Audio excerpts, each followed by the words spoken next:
नमस्कार, मैं हूं आपके साथ आस्था कौशिक और बुलेटिन की शुरुआत एक बहुत बड़ी खबर से हम करने जा रहे हैं। गोरखनाथ मंदिर हमले के बाद मुर्तजा का कबूलनामा सामने आया है। मुर्तजा ने मंदिर पर हमले की वजह बताई है, मुसलमानों के साथ गलत हो रहा है, यह मुर्तजा ने कहा। सीएए एनआरसी भी गलत है, बस गुस्से में हमला कर दिया, यह मुर्तजा ने कहा है। तो आखिर गोरखनाथ मंदिर पर हमला क्यों किया मुर्तजा ने, उसका कबूलनामा सामने आया है। उसने मंदिर पर हमले की वजह बताई है और कहा है कि मुसलमानों के साथ गलत हो रहा है, सीएए एनआरसी भी गलत है और गुस्से में यह हमला उसने किया। रूल्स के लिए तो उनको एक खुरपी, हमने पूछा खुरपी, तो खुरपी के लिए बताया अंदर कोई कटरे में दुकान, वो मैंने लिया और एक और बड़ा वाला जैसे किए थे वो लिए। तो दोनों सामान लेके हम टेम्पो पे चढ़े, 450 से 500 रुपये का सामान था। टेम्पो पे चढ़े, टेम्पो से नगड़ है, शेयर टेम्पो में नगड़ से जो है उसने कहा कि हम आपको रिजर्व में गोरखपुर पहुँचा देंगे। तो हमने कहा भाई ठीक है, गोरखनाथ में रुकवा देना। तो वहीं पुलिस है, उसी पे हम कुछ अपना कर देंगे कि हम भी चले जाएंगे, काम तमाम हो जाएगा, हम भी ना हम रहेंगे ना कोई।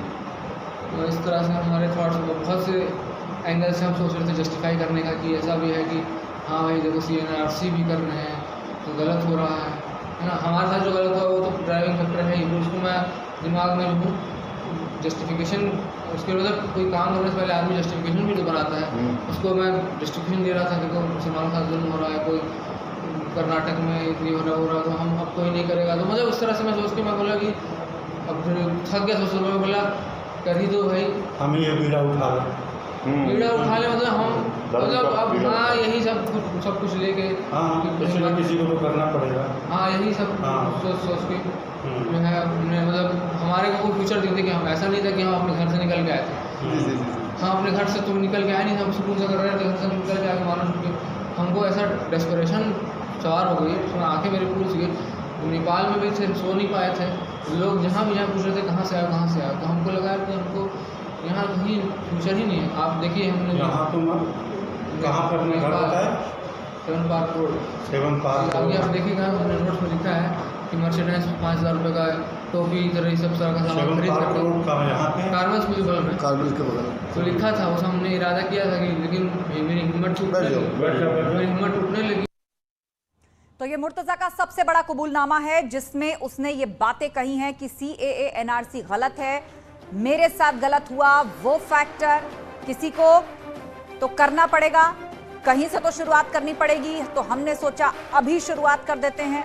यही सब सोचकर, ऐसा नहीं था कि हम अपने घर से निकल कर आए थे या इसी तरह के थे।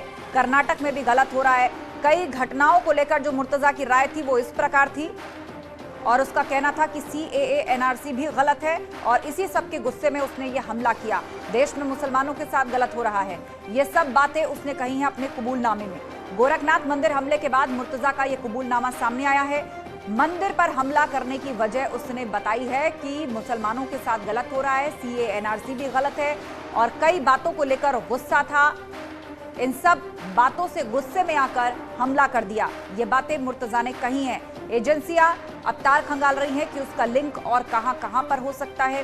भारत के कई और शहर सामने आए हैं जहां पर इसने ट्रैवल किया था, नेपाल भी ये गया था। आईएसआईएस से ट्रांजैक्शन के भी कुछ लिंक्स मिले हैं एजेंसियों को।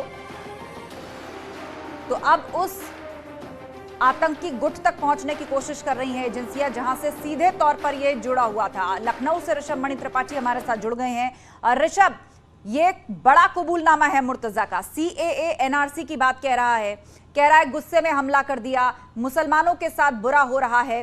तो आखिर और क्या जानकारी अभी तक एजेंसियां इसके बारे में लगा चुकी हैं कि आखिर कब से ये इस तरह की कट्टरपंथी सोच लिए घूम रहा था और इस हमले का प्लान उसने अचानक बनाया या पहले से फुल प्रूफ प्लानिंग करने के बाद ये गोरखनाथ मंदिर पहुंचा था?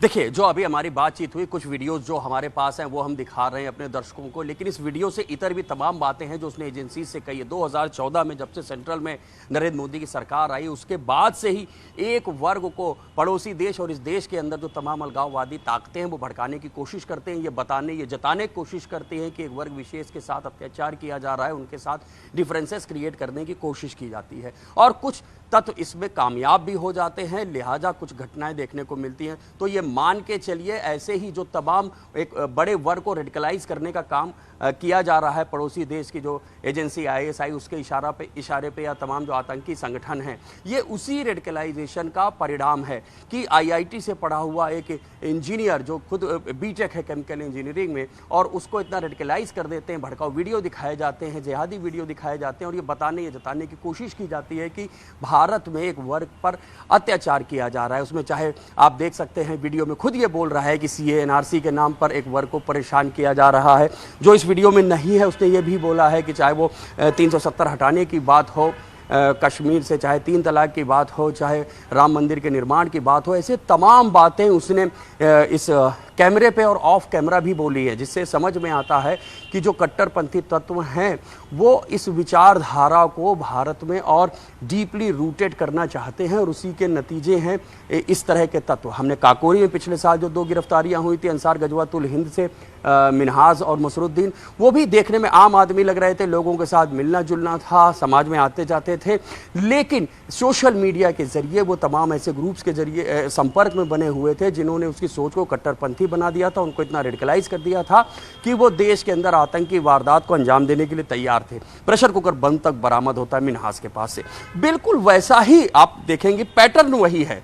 जिस तरह की जो ताकतें हैं वो ऐसे लोगों को सोशल मीडिया के जरिए ट्रैक करती हैं, फिर ट्रैप करती हैं, और अपनी जो कट्टरपंथी सोच है उसमें इनको ढाल के ले आती हैं और इस देश के खिलाफ इनको तैयार करती है। बिल्कुल ऐसा ही देखने को मिला है।